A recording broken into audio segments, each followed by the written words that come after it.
Fellow nerds, we are talking X-Men 97, Season 1, Episode 4, Motendo and Lifedeath Part 1. Nintendo? Motendo. Motendo. Oh, I see. Because it's Mojo, not Mojo Jojo. Because there can only be one Mojo Jojo. And that is not you, because that is I. I am the one Mojo Jojo. Does Dave even know what the Powerpuff Girls are? Probably. I don't know. His girls. And it's not arcade as we had thought it would be. No, that was Tundra Walker who thought it was going to be arcade. Oh, that's what it was. I remember the name coming up. But yeah, you know. So these ones didn't quite do it for me. It's a little weird. A little weird. You don't like Jubilee being the hero? No, I don't have any problem with Jubilee being the hero. It was just, it felt like a filler episode. And it felt like it didn't belong when you've got a part 1 right after it. Like, why'd you do that? Why would you do that? That was kind of weird. Half of an episode, well, it was even not even half the episode. It was like half less than minutes. Yeah. Part 1 of something else. See, I've never been a big Mojo fan. I've always thought it's a little bit too much on the nose, her being like a network executive and just always worrying about ratings. I mean, there's been good stories with it. But the first part for me was okay. You know, it was kind of interesting having, you know, a Jubilee, which, just so you know, the original Jubilee voice actress did the voice for the future Jubilee or the elder Jubilee, whatever you want to call it, because they actually, she didn't want to voice Jubilee again. She wanted like an Asian voice actress to get it, but she did come back and do this. But overall, the beginning, I mean, it was just kind of like, oh, they're in a video game and they're beating up Sentinels, and now, you know, she needs to break the pattern to beat, you know, Magneto because he's a boss and she knows how to beat bosses. Mm-hmm. And then the fact that the super boss, Mojo, was actually getting beat up in real life while they're in a video game, I didn't quite understand that. Yeah, it was weird, man. And then they won and they just came out of the machine. I mean, once again, having an X-Men arcade game like 2 feet from me over here, I enjoyed watching that. I was like, oh, that'd be great if they came out with a video game for that. But I did thought Life Death Part 1 was really good. I mean, it was only 10 minutes, and I know we're getting Life Death Part 2 in 2 weeks. So we're not going to get the conclusion to this next week, but, you know, we had Forge admitting that it was him. Because, you know, when she was like, why are you trying so hard to fix me? And she kind of puts together that, oh, you built this. He's like, well, not really. My schematics or whatever. Started it. Yeah, I started it. Yeah. But then, you know, her being, you know, turning away and running, and then the adversary kind of bringing her back and having this all go together, I thought was really well done. I thought the voice actress who does Storm was tremendous. I thought she did a great job having that range of emotion in her voice throughout this episode because it was all over the place in this. And I having thought her cry out to the wind and be like, "Storms, hear me." That's a pretty good Dragons. Storm impression. For this storm, not the Halle Berry storm. That was a terrible impression for the Halle Berry storm. Yeah. You how know what dare you, happens Doug. when frogs get struck by lightning? The same thing that happens to everybody else. That's supposed to be like a smart line or something? Whatever. Is she going to Okay, kill just Nobody us all? asked. Is she threatening Anybody all asked? of us? Right. Yeah, that little bit that we saw, you know, towards the end there, that was good. I just kind of wish that they would have taken more time with it. It felt, you know, I didn't complain with the last couple of episodes. I didn't say that they felt rushed. I know that that was kind of a consensus with a lot of other people online. They were saying, oh, you know, they really rushed through the story arc with, you know, the Goblin Queen and Scott and Matilda's baby or whatever her name is. And I guess I could see that from a point from somebody who's like well versed in the comic story. I'm not as well versed in it, so to me it didn't feel as rushed. I guess I would have wanted to spend a little bit more time kind of, you know, letting that story play out. But now this felt really rushed. Because yeah, I think the best part about that was just watching Storm like deal with the emotion of it all. And that should have been the entirety of this episode. It would have been fine with it being a part one, but just really let it breathe, you know? Well, here's my take on that. It feels like you're watching it on a Saturday morning cartoon. It is. It feels Yeah. like they got to wrap it up within a half an hour. By the end of the show, they got to wrap up the main plot point. And Mojo being so freaking goofy this show, it was just like that's aimed at kids right there. That's aimed at kids. You know, Maybe that's what they're going for. I don't know. Well, I think this episode maybe was geared towards it. I don't think the first three episodes were as geared towards kids. And Mojo has always been that type of character. Whenever she's shown up in the comics, it's been that way. And, with Long Shot and Spiral and all that. And it's always been that way to me. I've never, like I said earlier, I've never been a big Mojo fan. It's one of those villains that when, oh, great, we're getting a Mojo arc. I'll read them. We're getting a Mojo arc. Oh, God. Yeah. Oh, yeah, in the comics, sometimes it'll be 3-4 issues while they're stuck in the Mojo verse. Thankfully, this was only 15 minutes. But well, I want to know, okay, so how did Jubilee not know that she had a video game system in her room? Like, she didn't think twice about it. Because she thought it was her present. It was her, yeah. Remember, she said, oh, my God. Okay. They said there was going to be surprises. This must be one of them. Yeah. And Magneto treating her like this, like an annoying child. You're really going to know. Yeah, this to me, it felt like a bit of a downgrade from the past couple of episodes. The previous 3 episodes were so good. These just, No, I found myself picking up my phone a couple of times. I did too. I'm not disagreeing with you at all because the first 3 episodes were great. I thoroughly enjoyed them. Now I didn't pick up my phone for this, but it was one of those where I was like, come on, okay. So on the bright side, I was happy it was only 15 minutes. We got Mojo, that little story arc. Mm-hmm. They got through it quick, but it was what every Mojo arc is, just a little bit of filler. Get some characters thrown into some weird situations for ratings and try to have some fun with it. But I thought they could have done more. If you're going to have video games, we saw like Sauron, we saw Sentinels, we saw Magneto as the villain. They could have done a little more, thrown in a little more, give us our morph moment of the week.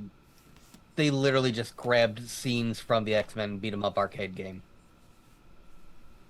Pretty much. It looked health bar and all. Yep. And it's right there. Maybe we'll play it one night. Okay. See if I can hook up my card capture to it. Ooh. Huh.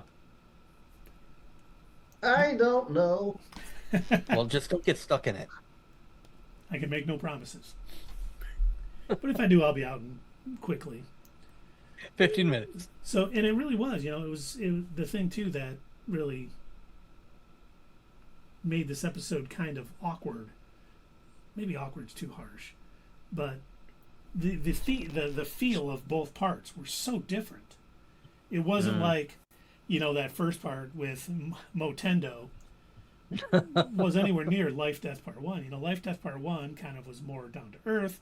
This story between 2 people. Obviously, they're starting to maybe fall for each other a bit at one point. We found out Forge's, sin and what happened, and Storm losing her powers. And then we get that, the adversary showing up at the end, being powerful enough to pull Storm back to Forge's house and do all that stuff. I thought was, really well done. In the first part, I was like, okay, you're being silly. I get it. I think Dave's right. I think that was aimed kind of at kids, more so than any of the other episodes have been. It was just kind of a let-off. We're only getting 10 episodes. I don't think they needed a Mojo episode. I think a little bit was kind of have a kids animation moment a little bit in this to kind of give them something. Plus a throwback to the Mojo episodes from the original animated series. Like they felt they needed a little throwback to that for the people. I don't think it turned out how they wanted it to. Mr. Mojo right. But Sierra's in the chat, so welcome, Sierra. Always good to have you in. I don't know if you saw X-Men'97 this week. We're kind of discussing it. I don't think it was any of our favorites. The weakest episode of this season, for sure. Yeah. It was a bad week overall. No, I'm just kidding. I do wonder. Like, I wonder why they made that choice. Like, I wonder if this was... I wonder if any of these episodes were stories that they had written back when they were working on the original, X-Men Saturday Morning series. And they're just like, okay, well, we already have this stuff, done, so we may as well go through it all. Like, because it did. I don't think that's a harsh word, Keith. It did feel awkward. It felt out of place. It was two different ends of the spectrum. We had this weird, goofy, trapped in a video game thing with, Jubilee and the guy that I can't remember his name. Sunspot, Roberto Costa. Sure, that guy. Why not? Fighting some goofball, and it's like it was so weird. And I was like, first off, I don't mind weird X-Men stuff, obviously, but this was weird for X-Men. All the Mojo stories are. And it's always it was also very self-contained. It felt like an episode that if this was, played on Saturday mornings and they had commercials, it felt like this is the one where they replay 60,000 times because it doesn't matter to the overarching story. It's the one every time you catch a rerun. It's this one. Yeah, oh, seriously? this one. Motendo again? How?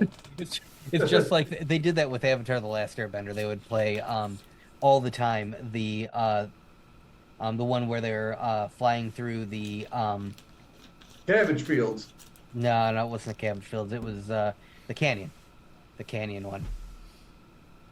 Because that was another one of those real self-contained episodes, and everybody always complained because it was so dumb and it didn't matter to the overarching story. That's how I felt watching this. And so then when we finally did get something better at the end, it was almost like it was more disappointing because they dedicated so little time to it. It's like, first off, we're going to call it part 1, and also we're going to give it like a tiny bit amount of time. And it's like, why would you do that? I don't know. It felt wrong to me. That's all I could think of at the time. But on the good side, once again, getting back to Lifedeath, the adversary, once again, our favorite catchphrase here at Not Your Status Quo, in the comics. Yeah. The adversary, as you guys may have caught on, Forge obviously was not surprised by this being, this demon, because he was like, oh, it's a demon. In the Vietnam War, he called this demon to kind of help him. And, ends up, anytime you summon a demon or do things of that nature, it never, tracks the way you want it to. And, in the comics, it takes all of the X-Men to come and save both Forge and Storm. I think they die during it. They don't stay dead long. Right. So I think nobody ever stays dead long. I'm sorry. No, I got to say something about that. I wrote this down and I forgot to bring it up. So one of the things that we heard in that first episode, Magneto used the word not destroy, eliminate, I think is the word that he used, and it felt very Saturday morning because at the time they weren't allowed to say kill or death or anything like that, so they had to use synonyms. I remember they did that all the time in the X-Men series and in the Spider-Man series. I'll destroy you, Spider-Man. Eliminate the enemies. And it's like and so when I heard Magneto do that, I'm like, oh, is that what they're doing? But I'm wondering if that was like just some sort of holdover, because then like later on Mojo actually says to Jubilee and Sunspot like I'll kill you both, and it's like, oh, okay, they do. I will emulate my eliminate. Oh no. I will I was waiting for him to be like, I'll delete you, and it's like, yeah, I could see that. Then it would have felt very Doctor Who episode. Delete, delete, delete. But sorry, I just had a kind of mini tangent there. No, it's because good. I suddenly remembered him doing that, and I'm just like, oh, that's weird. But at the end, when we see the adversary and knowing what happens, you know, in the comics, and probably what's going to happen in Life Death Part 2, we don't get it next week. Next week's episode is called Remember It. And then 2 weeks from now, we get Life Death Part 2. Is that the whole episode, though? It is. It is the whole episode, yes. It's not sharing time with another, you know, little silly short. So that should be good. But now, will Remember It be a flashback episode? it could be. It could very well be Forge's time in Vietnam. But they'll probably handle that in Life Death Part 2. Well, we will hope that it's good and that it's not like a waste of time. Yeah. Well, in the first part would have been better. I thought the whole reason they were dragging him into the video of Sunspot, into the video game, because he even heard at the beginning. Powers? Yes. Because he was like, I can't, if there's cameras here, I don't want anyone to see me using powers. And when he figures out, I thought he used it one time. I thought it might bring it out in him and he might start being more comfortable with it. And if they use that down the line to maybe have him be a little more comfortable using his powers, maybe. But the whole first part just felt like filler. And not in a good way. I don't think this is going to really push the story forward anywhere for the rest of the season. Except maybe her say, hey, if there's a video game system in your room, don't play it. Right. Yeah. I'll get you out of it. For once on the series or in the comics, I want to see them accept a mutant that shouldn't ever go into battle, that just has an utterly useless ability. It's like, oh man, so what do you do? I shoot 10 minutes. It's like, I shoot lasers out of my eyes. Oh wow. And what do you do? I heal, and also I've got metal claws that are unbreakable. Wow, what do you do? Well, if I'm hungry, a little bit of bologna comes out of my thumb sometimes. Oh. I can cook real fast. So, right, yeah. Okay, you're gonna stay back at the mansion, bologna boy. You're gonna feed all of us. I was gonna say, not only staying at the back of the mansion, you got kitchen duty. Right, yeah. And we're only eating that bologna if you fry it. Okay. And you better move like Quicksilver because we're hungry. Oh no, I move at a slightly below average speed. I have a bum ankle. Oh my God, he can't even. What are you here for again? I'm a mutant. Yeah. You guys said I have the X gene. Yeah, I guess technically. Growing an extra thumb on your shoulder does not make you a mutant.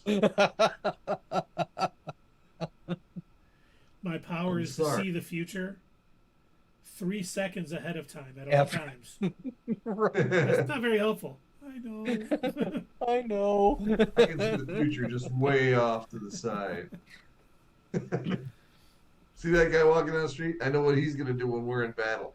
No, I don't know what we're going to do, but I know what he's doing. She's walking like, ha! And then a guy trips.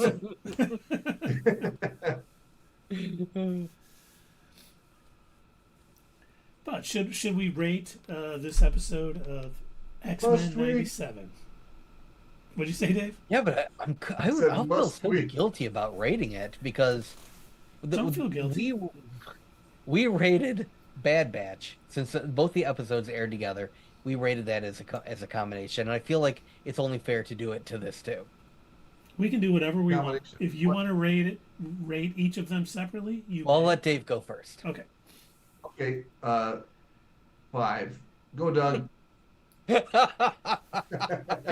don't want to expand on that? I expanded. It wasn't terrible. I liked watching it. And I did like Jubilee taking the center stage for once. That was nice. But it was really held up by, like what you said, the last 10 minutes of the show. That was the real serious part. That was the good part.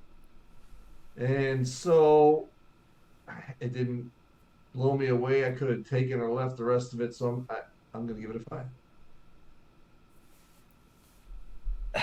Yeah, to me it was tonal whiplash. I think I'm with Keith in where I could never I could do without watching any more Mojo. Like I'm good. Don't need it.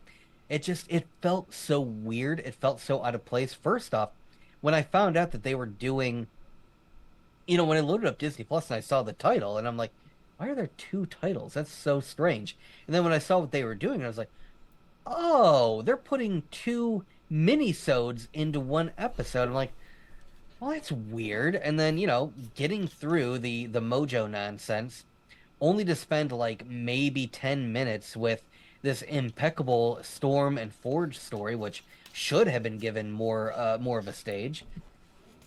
I don't know. I was more disappointed by that. The fact that they had the opportunity and they kind of wasted it with this weird Motendo story. And nothing against Jubilee. I think she's great, and I agree with you, Dave. She does need to be more center stage. Just not in a weird Mojo World thing. I like the fact that she's basically mentoring Sunspot. I think that's great. And hopefully she's able to get him out of his shell. She's doing more than that. Heyo! Hello. Oh boy. But yeah, I'll give it a 4. It left me wanting more. And but not of the first part of the episode. It really brought it down. I'm sorry. You wanted more, but not in a good way. Because you gave it a 4. If you gave it a 4 and you wanted more, you like punishment. I expected more, I guess. I'll put it that way. I expected better of this, especially from the first 3 episodes that were so good. So, yeah. Keith? Yeah, very similar. The first part of it, we've all talked about the things we didn't really like about it. I mean, not only was it my least favorite X-Men villain in it, it felt rushed. It didn't feel overly thought through. And it's like a lot of with these X-Men and a lot of what we've gotten with each episode is, they get back. We get Jean Grey knocking at the door at the end of the episode, leaving us on a little cliffhanger. They just kind of got out and said, oh, hey, let's kiss. It felt like a Steven Seagal movie almost with, how that all played out. Very disappointing that first part. And then I really enjoyed the second part, especially like what I said. The voice acting for the Storm character was spot on. The story with Forge and stuff, I thought for the time they had, they really got a lot across on their relationship and how they were becoming very close right before Storm felt betrayed by what she found out about, him basically kind of leading, setting it up so that they could invent this machine that the Executioner used to kind of take away her power. And then seeing the adversary, who in the comics is a big part of this life-death, arc. So knowing we're going to get that in 2 weeks, was also very exciting. But, mixing the first episode with the second episode makes it overall just average. I'm going to give it a 5 like Dave. If I watch this episode again, and I probably will at some point if I rewatch the first season again, I'll probably skip over the Motendo part of it because unless something happens later in the season that makes it relevant, where there's a callback to it, yeah, that makes any of it better, there's no need to ever watch it again. Where the second half is worth, the 25 minutes I spent watching it was only because of the last 10 minutes. And I'm glad the Life Death Part 2 is an entire episode and not going to be intermingled with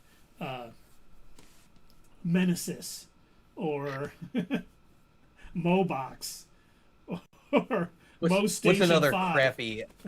crappy X-Men villain? That's a good question. Maybe the version of Apocalypse from the last movie. The Power Ranger Apocalypse. You're oh wait, you look different. Oscar Isaac actually get some walks work in. done. He's live action. The rest of it's cartoon. Right. That would be hilarious. That would be funny. Yeah. So we're all kind of in agreement.